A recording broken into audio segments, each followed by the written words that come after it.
देश में मानसून की धमाकेदार एंट्री के साथ ही मौसम का मिजाज पूरी तरह बदल गया है। दिल्ली एनसीआर में शुक्रवार को भी तेज बारिश का अनुमान है, जिससे तापमान गिरेगा। हिमाचल प्रदेश में तबाही मची हुई है, 46 सड़कें बंद हो चुकी है। मौसम विभाग ने गोवा, कोंकण और साउथ गुजरात के लिए रेड अलर्ट जारी किया है और लोगों को भारी आफत का सामना करना पड़ सकता है। तो आइए आपको बताते हैं देश में अभी कहां पर मौसम का कैसा हाल है। नमस्कार, मैं हूं आकांक्षा, आप देख रहे हैं न्यूज़ 18 का डिजिटल प्लेटफॉर्म। मॉनसून देश भर में तेजी से आगे बढ़ रहा है और अगले 24 घंटे बेहद खतरनाक होने वाले हैं। दिल्ली एनसीआर में मॉनसून ने 5 दिन की देरी से दस्तक दी है। मौसम विभाग ने भी आने वाले दिनों में दिल्ली में तेज हवाओं के साथ भारी बारिश का अनुमान जताया है।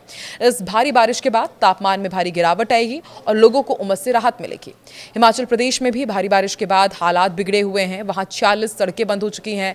शिमला मौसम केंद्र ने पहाड़ों पर भारी से बहुत भारी बारिश की चेतावनी दी है। इसके अलावा गोवा, साउथ गुजरात, कोंकण क्षेत्र के लिए रेड अलर्ट जारी किया गया है। इन इलाकों में अगले 4 से 5 दिनों तक बहुत ज्यादा बारिश होने की आशंका है। केंद्र सरकार ने भी बाढ़ के हालात पर बड़ी मीटिंग बुलाई है। दिल्ली एनसीआर का मौसम कैसा रहेगा आपको बताते हैं। देखिए, दिल्ली में मानसून के आते ही लोगों को गर्मी से राहत मिली है। गुरुवार सुबह हुई बारिश ने तापमान गिराकर 33 डिग्री सेल्सियस तक ले आया है और मौसम विभाग के मुताबिक आने वाले दिनों में दिल्ली का अधिकतम तापमान 33 डिग्री सेल्सियस रहेगा और इस दौरान न्यूनतम तापमान 23 डिग्री सेल्सियस तक जा सकता है। आसमान में बादल छाए रहेंगे, गरज चमक के साथ बारिश होगी। हालांकि बारिश के कारण दिल्ली की सड़कों पर भारी ट्रैफिक जाम लग सकता है। गुरुवार को भी रेड लाइट खराब होने से लोग कई घंटों जाम में फंसे रहे। स्कूल बसों और दफ्तर जाने वालों को भारी परेशानी हुई। आने वाले दिनों में भी ऐसे ही हालात बनने की आशंका है। हिमाचल प्रदेश में मानसून की एंट्री के साथ ही तबाही का दौर शुरू हो गया है। राज्य में मध्यम से भारी बारिश के कारण जनजीवन बुरी तरह अस्त व्यस्त हुआ है। सरकारी आंकड़ों के मुताबिक राज्य की 46 सड़कें बंद हैं।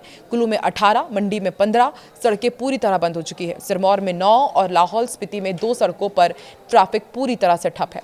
शिमला मौसम केंद्र ने आने वाले दिनों में भी बहुत भारी बारिश का ऑरेंज अलर्ट जारी किया है। यह अलर्ट 2 जुलाई से 5 जुलाई तक के लिए लागू रहेगा। मौसम विभाग ने पर्यटकों और स्थानीय लोगों को सावधान रहने की सलाह दी है। खास तौर पर कहा है कि लैंडस्लाइड वाले जितने भी एरिया हैं, नदी के पास आप बिल्कुल भी ना जाएं, क्योंकि वहां पर सबसे ज्यादा खतरा है। इधर देश के पश्चिमी तट पर मानसून का सबसे खतरनाक रूप देखने को मिल रहा है। मौसम विभाग ने गोवा, दक्षिण गुजरात, कोंकण क्षेत्र के लिए रेड अलर्ट जारी किया है। इन सभी इलाकों में अगले 4 से 5 दिनों तक अति भारी बारिश होने के अनुमान है। मुंबई की जुहू में पिछले 24 घंटे के अंदर 205 मिलीमीटर बारिश दर्ज की जा चुकी है। लगातार बारिश हो रही है और इन राज्यों के निचले इलाकों में पानी भरने का खतरा बढ़ गया है। प्रशासन ने राहत और बचाव टीमों को पूरी तरह अलर्ट पर रखा और इसके साथ ही राजस्थान में भी मानसून 7 दिनों की देरी से पहुंच गया है। जयपुर, टोंक, अलवर में बारिश का दौर शुरू हो चुका है। प्रधानमंत्री नरेंद्र मोदी ने बाढ़ और सूखे से निपटने के लिए क्या प्लान बनाया है वो भी आपको बता देते हैं। देखिए, देश में एक तरफ बाढ़ और दूसरी तरफ कम बारिश को लेकर केंद्र सरकार एक्शन में है। पीएम मोदी की अध्यक्षता में केंद्र कैबिनेट की अहम मीटिंग हुई। इस मीटिंग में देश के मौसम और उत्तर पूर्व में आई बाढ़ के हालात की समीक्षा की गई।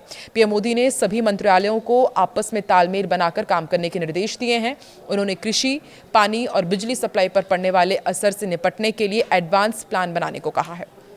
मौसम विभाग ने जुलाई में देश के कुछ हिस्सों में सामान्य से कम बारिश का भी अनुमान लगाया है। केंद्रीय कृषि मंत्री शिवराज सिंह चौहान और किरण रिजिजू असम और अरुणाचल प्रदेश के बाढ़ प्रभावित इलाकों का दौरा भी कर रहे हैं। साथ ही दिल्ली एनसीआर को लेकर एक और अलर्ट आया है।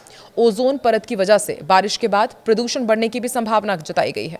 मौसम विभाग के अनुसार जून के आखिरी दिन मानसून मध्य प्रदेश के कई हिस्सों के अलावा उत्तर प्रदेश, उत्तराखंड, हिमाचल प्रदेश और लद्दाख तक पहुंच गया है और अब अगले 48 घंटों में इसके गुजरात के कुछ हिस्सों में और इसके साथ दिल्ली एनसीआर, हरियाणा और पंजाब में दस्तक देने की उम्मीद है। वहीं 3 से 5 जुलाई के बीच विदर्भ, मध्य प्रदेश, गुजरात और दक्षिण पूर्वी राजस्थान में भारी बारिश के संकेत हैं। पूर्वोत्तर राज्यों में भी झमाझम बारिश का दौर जारी रहने की संभावना है।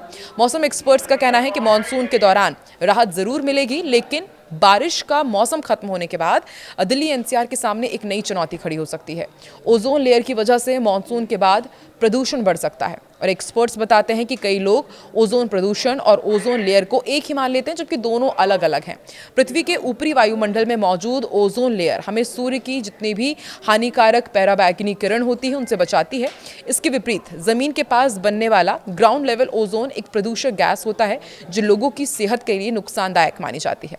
पिछले 6 साल के आंकड़ों के अनुसार Delhi NCR ground level ozone प्रदूषण का सबसे बड़ा हॉटस्पॉट बन चुका है।